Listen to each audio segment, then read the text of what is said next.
총선 참패, 부정선거 때문이었을까? 총선 백서가 오늘 세상의 빛을 보기까지 약 200여일의 시간이 걸렸습니다. 내 탓이다라고 말하는 사람이 한 명도 없다는 건 우리 가슴을 아릴 정도로 매우 아프게 했습니다. 내 탓이라고 하는 사람이 없었다는 이 선거. 국민의힘이 스스로 쓴 총선 백서, 즉 총선 반성문을 보자 대통령과 용산을 지목하고 있다. 우리는 총선에서 참패를 했습니다. 변명할 여지 없는 참패이지요. 집권 여당으로서 정치적 공동 운명체인 정부의 국정 운영에 큰 영향을 받은 것도 사실입니다. 이 중 주요 문제로 꼽은 것.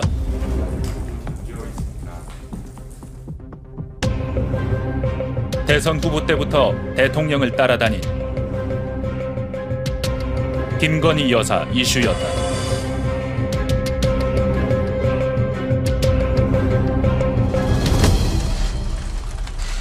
국민 여러분께 진심으로 사죄의 말씀을 드립니다. 저 때문에 남편이 비난받는 현실에 너무 가슴이 무너집니다.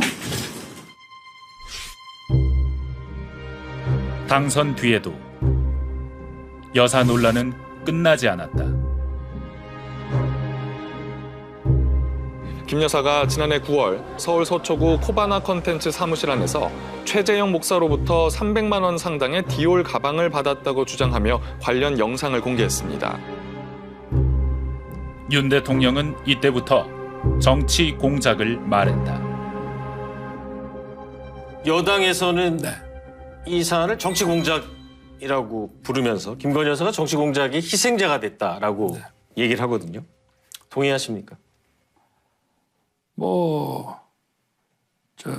시계에다가 이런 몰카까지 들고 와서 이런 걸 했기 때문에 공작이죠.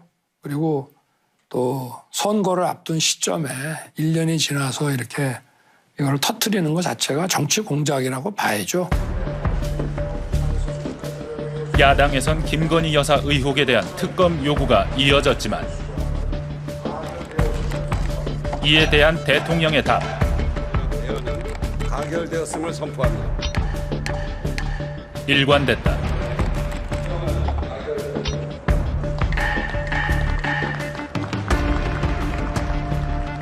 특검의 어떤 본질이나 제도 취지와는 맞지 않는 그거는 어떤 면에서는 그냥 정치 이런 공세 정치 행위 아니냐, 진상을 가리기 위한 것은 아니지 않느냐, 그런 생각은 여전히 가지고 있습니다.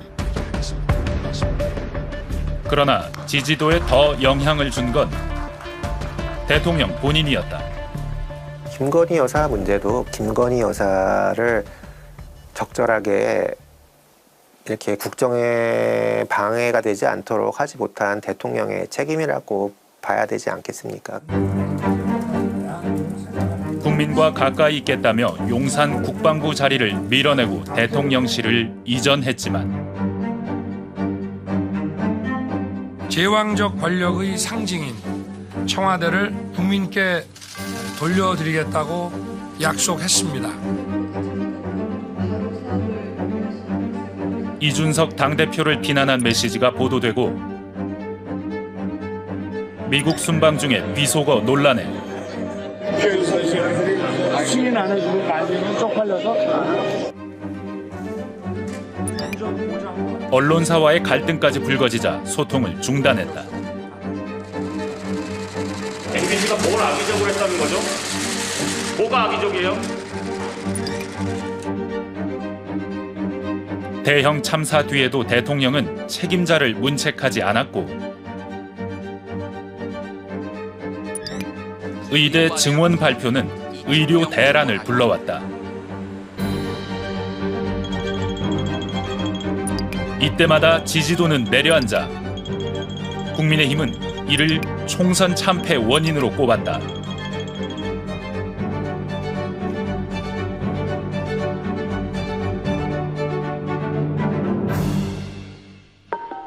총선 이후 그래도 20%대를 아슬아슬하게 유지하던 지지도는 이 사람이 등장하며 10%대로 주저앉았다.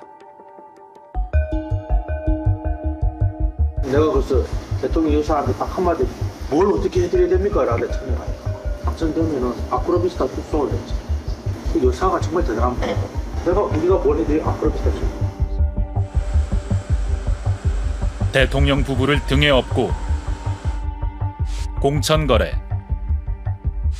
선거 여론조사 조작, 이권 개입까지 했다는 의혹이 짙었지만 대통령은 통화한 적 없다고 일축했다.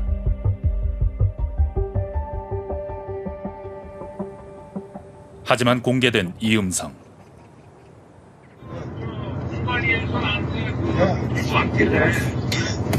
내가 김영선이 경선 때도 열심히 뛰었으니까 너는 김영선이 좀 해줘라 그랬는데 그게 말이 많네. 진짜 평생을 잘했습니다. 고맙습니다. 그렇게 나온 게 취임 뒤 첫 사과였다.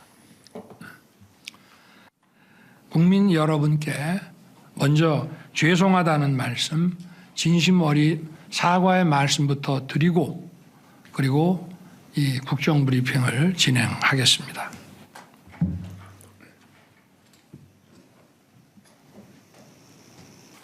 두루뭉실하고 포괄적으로 사과를 하셨습니다.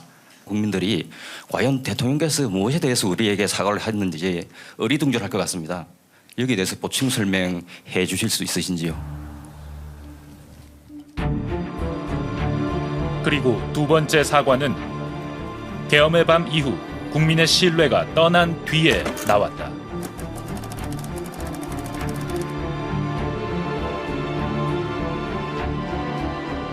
매우 송구스럽게 생각하며 많이 놀라셨을 국민 여러분께 진심으로 사과드립니다.